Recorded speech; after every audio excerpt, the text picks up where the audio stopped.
The biggest problem in this country is William Ruto. That is the problem this country has. William Ruto has, you change William Ruto na vifaranga wake. William Ruto has managed to take over parliament.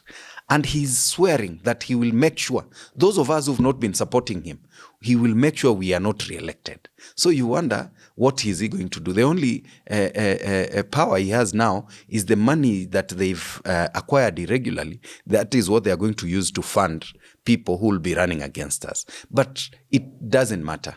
What I want to tell you is William Ruto has to go. William Ruto and his associates who are running this company, they are focused on just profiteering. They are not concerned about the welfare of Kenyans. You know, when you speak about that, and about a week ago, we saw there was a feud between you and CS Duale in Parliament. When Yes. I think it was about SHA. And he asked, he claimed that you own hospitals. That's why you're against SHA. Do you own hospitals? This is the best question, by the way, I've gotten this morning. Now, let me tell you. Duale and his associates have companies that are managing SHA. That is one. Number two, You're sure? Duale, 100% sure. Yes, they have changed the CR12. He changed in December. It was initially his son, now it is his nephew. Secondly, I'm telling you, Duale has hospitals. Everybody knows. Medina Hospital. He has a pharmaceutical company called Medina Pharmaceutical. Duale is conflicted. Why? Before SHA, the number of hospitals that were accredited in the entire northeastern, the upper north, were 153 facilities. Right now, they are close to 700 facilities. And what is happening? When we had the dashboard that was visible to the public on who gets paid on SHA, we realized that there are hospitals that are being paid that are non-existent, or there are hospitals that are being paid whose capacity does not demonstrate that they actually did work that they were being paid for. When you confront Duale on this, what he will throw at you immediately is to try and create propaganda that we have closed your hospitals. You realized, I asked Duale, which hospital? Can you name them? Can you provide even photos? Because if you take someone's hospital and bring it a photo, that will be illegal. Can you provide even the CR12? Yeah? Or even the proxies? Because people will know whose friend, they know my friend, because I can't take a stranger to be a proxy, you know? So it is irresponsible of the CS. He's involved in a lot of misappropriation. He's involved in a lot of what I can call incompetencies within that docket. He has messed up the docket. The health sector is on its knees. Lack of professionalism in the ministry, where he pushes for his friends and relatives to be in staff in SHA and the ministry. And that is what is ailing our country. And that is what I'm standing against. And that is why some of us will actually be killed, because we are stopping these people from continuing to steal from our people. And that is what the only defense he has is to say, I have closed your hospitals. None of your hospitals was closed. I don't own a hospital. I'm not a medic. I'm not involved. I'm not a shareholder. Are you trying to say he just woke up and decided yeah, to they started that. This is not the first time. They started that some time back when I came up with I did a press conference myself, Honorable Sifuna, Honorable Undo, Babu Wino, Clive Gisairo, Barongo, Wamushomba. We came up with a press conference saying Duale should resign. So they quickly came up with their bloggers, including Itumbi. They came up with a story that the best way to deal with this guy is to say he owns a hospital. That is why he's complaining. Why don't they say which specific hospital Anthony Kibagendi owns? And you know, I'm an open book. I'm a public figure.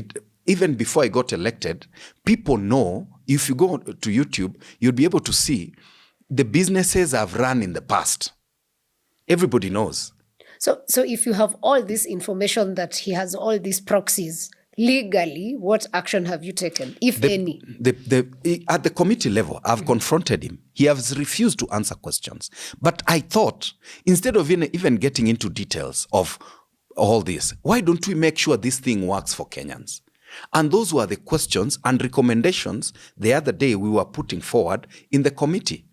And he didn't want. He does not like, and when we are in private, he would speak very calmly.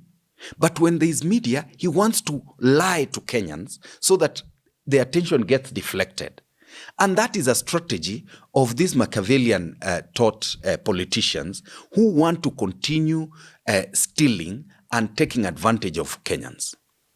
So you're going to have a meeting again next week? We are having a meeting hopefully next week. And if he shows up, what are you going to tell him? We will still push. Or are we going to see another few? We are going to push for the recommendations. By the way, it is not the first time we have met Duale. That exchange is not what will be happening every time.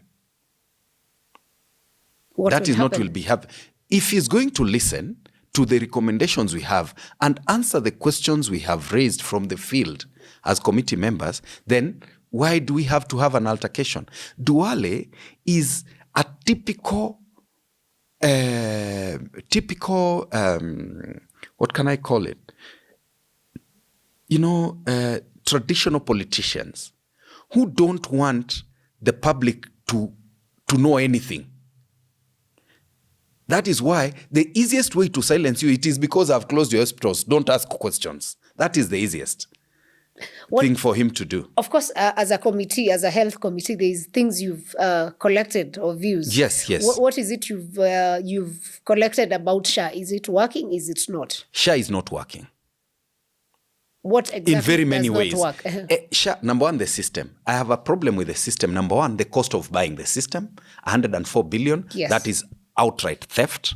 The procurement processes of the system, irregular, because it was skewed towards ensuring the Apiero and Convergence get the deal. Yeah? Mm-hmm. That number one is irregular. And even the Auditor General has said it so many times. That is one. Number two, other than the cost, the system is not working. Apiero and Convergence that provided this system that is riding on the Safaricom platform have never provided any kind of this system anywhere in the world. So this was not even a management system for a university or even a college or even a school. They've never constructed such a magnitude of a system. And some of the most sophisticated systems we have in this country include the ones used by the ministry, the military, like IFMIS, what Safaricom uses, what KRA uses. They don't cost that much. We even 20 have billion, e-citizen.